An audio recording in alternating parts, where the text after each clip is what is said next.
ভালো লাগে, অনেক পছন্দ। আরে আল্লাহ, গাধা শ্যামাই আমার বড় আপুকে একটা ফোন গিফট করব। আসসালামু আলাইকুম, ওয়েলকাম টু সোয়েস মম ব্লগ। তো প্রতিদিনের মতো আজকেও ডেইলি ব্লগ শুরু করে দিলাম। তো আজকে কি করব, কোথায় যাব, কি খাচ্ছি, বাচ্চারা কি করছে, সব কিছুই আপনাদের সাথে শেয়ার করব। আপনারা কন্টিনিউ আমার পাশে থাকেন। সকাল সকাল ঘুম থেকে উঠলে কিন্তু সবগুলো কাজই 11টার মধ্যে শেষ হয়ে যায়। সকাল উঠলে মনটাও ভালো থাকে, যেমনটি আমার আজকে মনটা অনেক ভালো। আর কাজ শেষ, গোসল করে চলে আসছি।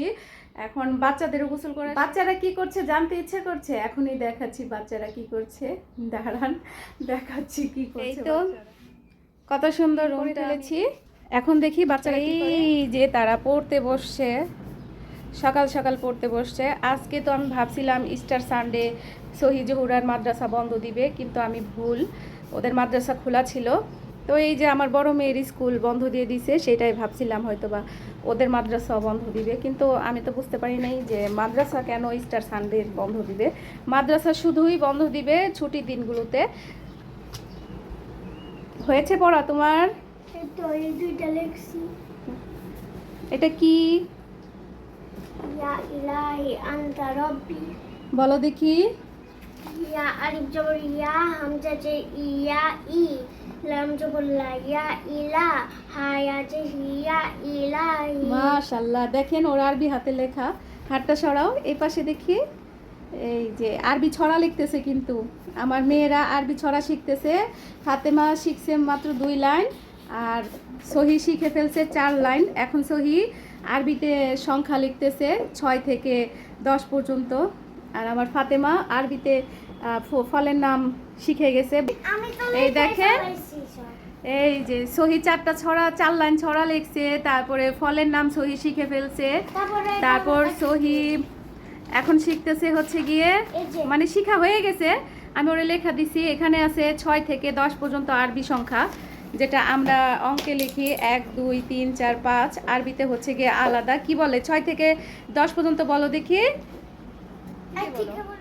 ওয়াহিদুন 1, ইসনানি 2, সালাসাতুন 3, আরবাতুন 4, খামসাতুন 5, সিত্তাতুন 6, সাবাতুন 7, সামানিয়াতুন 8, সিত্তাতুন 6, দেখি বলি তিসআতুন 9, আশারাতুন 10। মাশাআল্লাহ, মাশাআল্লাহ। আরবিতে কিন্তু ওই যে ওরা যেভাবে আরবি লিখতেছে, আমি কিন্তু একটুও পারবো না। এত সুন্দর করে কি আমি লিখতেই পারবো না। এত সুন্দর না, ওরা খুব সুন্দর করে লিখতে পারে, আবার বানান করে করে মুখস্থও করে। আমার অনেক অনেক ভালো লাগে, আমি গর্বিত আমার বাচ্চারা এত সুন্দর করে আরবি পড়তে পারে, লিখতে পারে। এই যে আমার লেখা শেষ, ওই যে সহি লেখা শেষ, দেখেন লেখাগুলো দেখেন। মাশাআল্লাহ, ছোট্ট মানুষ আন্তাজে খুবই সুন্দর লিখেছে। আমি তো কিচ্ছুই পারবো না। তো সবাই আমার বাচ্চাদের জন্য দোয়া করবেন। আর এই তো সর্বপ্রথম ভুল করছিলাম তাকে স্কুলে ভর্তি করাই দিয়ে। তো সেই স্কুলে যেহেতু পড়ে, তার ইংরেজি নিয়ে এসে বসছে। দেখলেন তো আমার বাচ্চারা কত সুন্দর লিখতে পারে। যাই হোক, আজকে এক জায়গায় যাব বেড়াতে। অনেক দিন ধরে সে রিকোয়েস্ট করতেছে যে চলো আসো আমার বাসায়, আসো আমার বাসায় আসো। তো ঈদের দিন থেকে সে আমাকে অনেক রিকোয়েস্ট করতেছে যে আসো, বাচ্চাদের নিয়ে আসো। তো বাচ্চারাও যার জন্য খুশি। তো বাচ্চাদের পড়াশোনা শেষ হয়ে গেলে খাওয়া দাওয়া করে চলে যাব তার বাসায়। তো কার বাসায় যাচ্ছি অবশ্যই আপনাদের সাথে শেয়ার করবো, কন্টিনিউ থাকেন আমার সাথে। চলে যাচ্ছি বোনের বাসায়, এখন সবাই মিলে রেডি হয়ে গেছি। যে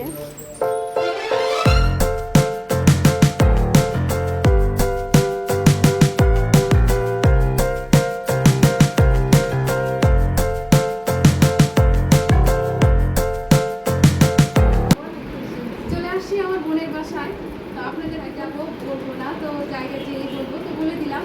আমার বোনের বাসায় আসছি, অনেকদিন ধরে বলতেছে যে আমার বাসায় একটু ঘুরে যা। বিশেষ করে বলতেছে এই দোলনার জন্য, কারণ সহি জহুরা এই দোলনা অনেক পছন্দ করে। আর দোলনা করবে, এই জন্য আমার বোন বারবার রিকোয়েস্ট করতেছিল ওদেরকে দোলনাতে বসাবো, তুই তাড়াতাড়ি ওদেরকে নিয়ে আয়। তো আজকে সময় পাইছি, তাই আজকে চলে আসলাম। আজকে আমরা অনেক মজা করবো, কি বলো? অনেক মজা করব, আমরা বোনরা মিলে অনেক গল্প করব, আর বাচ্চারা এই দোলনার মধ্যে অনেক খেলা করবে। তো দেখতে থাকেন, পাশে থাকেন। বোনের বাসা আমাদের বাসা থেকে এতটা কাছেও না আবার এতটা দূরেও না, মাঝামাঝি। রিক্সা দিয়ে আসছি, গলা শুকিয়ে গেছে, বাইরে প্রচুর রোদ।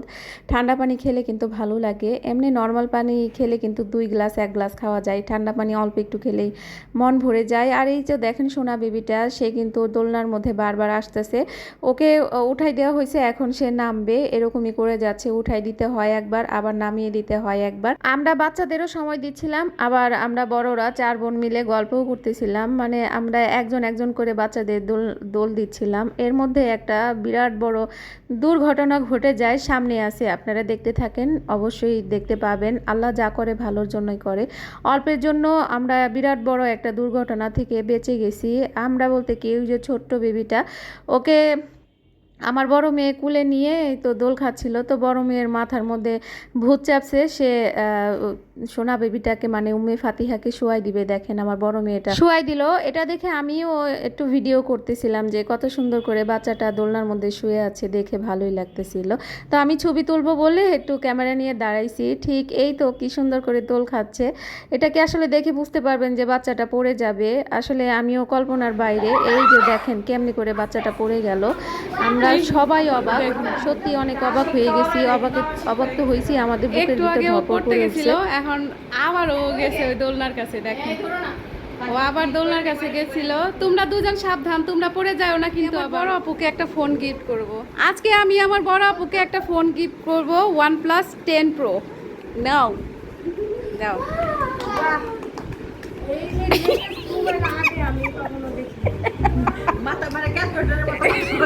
ক্যামেরা ঠিক আছে, কথা বলো, ভাইয়ের সাথে কথা বলো।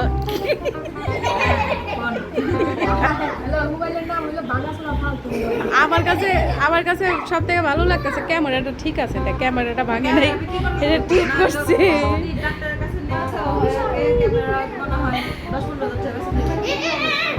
কি অবস্থা, উপর থেকে পড়ে যে এই মোবাইলের অবস্থা, উপর থেকে কি সিঁড়ি দিয়ে উঠতে গেছিল, একদম পকেট থেকে পড়ে, কথা পকেট থেকে 3 তলা থেকে নিচে পড়ে গেছে, পড়ে যায়। দেখেন OnePlus ফোনের কি অবস্থা, 10 Pro। আগে জানলে আমার ফোনটা আমি চেঞ্জ কিন্তু করে আমার মনে নিতাম। হইতাছে এটার হাতে এইভাবে ভাঙা হয়েছে, পায়ের নিচে পড়লে তো এটা এরকম থাকতো, কিন্তু এটা এরকম কেন, এমন কেন, এটা এমন কেন? এটা হাতে পাওয়ার পরে শুধু ক্যামেরাটা নেওয়ার জন্য মনে হয় এই কাজটা করছে। যাক, আমি যদি আগে জানতাম তাহলে কি করতাম, আমার বোনের হাজবেন্ডকে আমার বাসায় দাওয়াত কইরা ফোনটা আমি রাইখা দিতাম, আমার ফোনটা দিয়ে দিতাম, ধরো খেলো তোমরা, যাও তোমাদের খেলার জন্য। ওই যে আবার পড়বে তো সহি, একটু আগে যেভাবে পড়ছিল, আল্লাহ বাঁচাইছে, বড় পাটিতে নিয়ে নিছে, ওর তো তার তো পড়ছে, বাচ্চাদেরও খাওয়াই দিচ্ছে, ও খাচ্ছে। আর এই তো কি সামাই খাচ্ছে বলো তো, আরে আল্লাহ, গাধা সামাই ও চিনে না, এটা কি সামাই বলো তো, মেয়ে বলতে পারছে এটা লাচ্ছা সামাই। হ্যাঁ, অস্কার না, বুড়ো দাদার পাট খাওয়ানো উচিত। আমরা আগে বলতাম না ঠিক বলেছো ঠিক বলেছো, বুড়ো দাদার পাট খেয়েছো, এই কথা আমরা বলতাম আগে। আর এরা দুজন আজকে দোলনা থেকেই নামবে না।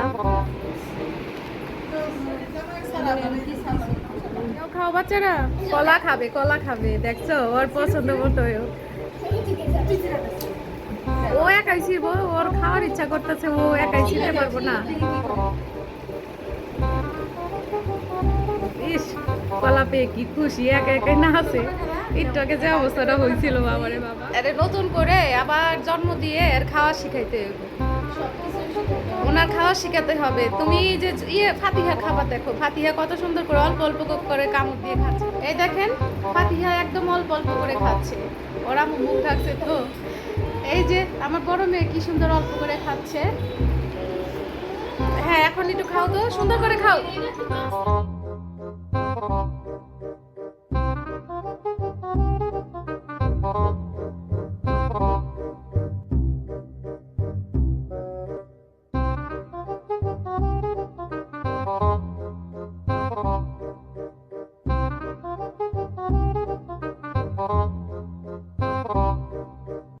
Oh my God. Wow! এই তো এগুলো দিয়েছে আমার বোনের বান্ধবীর ছেলে, তাজবিকে দিয়েছে। আমার বোনের ফোনে কেউ একজন আমার ভিডিও দেখছে। এখন খাচ্ছি মাংস দিয়ে মুড়ি, যেটা আমার খুবই পছন্দ। তাজবিকে নিয়ে নাচতেছিল, আমি ক্যামেরায় ধরে ফেলেছি, ধরে ফেলেছি। দেখি ওই দেখেন দোলনার মধ্যে এখনো দোল খাচ্ছে তারা। আজকে বোনের বাসায় এসে অনেক দুর্ঘটনার কবলিত হয়েছিলাম আমরা। প্রথমে ফাতিহা মানে আমার ছোট বোনের মেয়ে দোলনা থেকে পড়ে গেছিল, এখন আবার জহুরা দোলনা থেকে পড়ে গেছিল। মিথ্যা কথা। আবার দেখলাম আমার মেয়ে নাচতেছে। সেই ট্র্যাজেডি চলতেছে, ট্র্যাজেডি। ওই যে দেখেন আমার বোনটা কি করছে। ও মাই গড, কি শুরু করছে এই মেয়েরা। আস্তে আস্তে দাঁড়াও দাঁড়াও দাঁড়াও, দেখি আমি মাম্মামের কাছে যাবো, দাঁড়াও একটু থামো। ওহো, আমার বোনের অনেক ভালো লাগে, অনেক পছন্দ। চা হচ্ছে, লিকার জাল দেওয়া হচ্ছে, আর এই তো দুধ। আর এই যে রান্নাঘরের জানালা বন্ধ, দেখি লাগিয়ে দেই। তো ভিডিওটি অনেক বড় হয়ে যাবে, তাই আর বড় না করে ভিডিও করে দিচ্ছি। তো সবাই ভালো থাকবেন, সুস্থ থাকবেন, প্রতিদিনের মতো ওই একই কথাই বলে যাব। আমার ভিডিওটি যদি ভালো লাগে অবশ্যই লাইক, কমেন্ট, বেশি ভালো লাগলে শেয়ার করে দিবেন। আল্লাহ হাফিজ।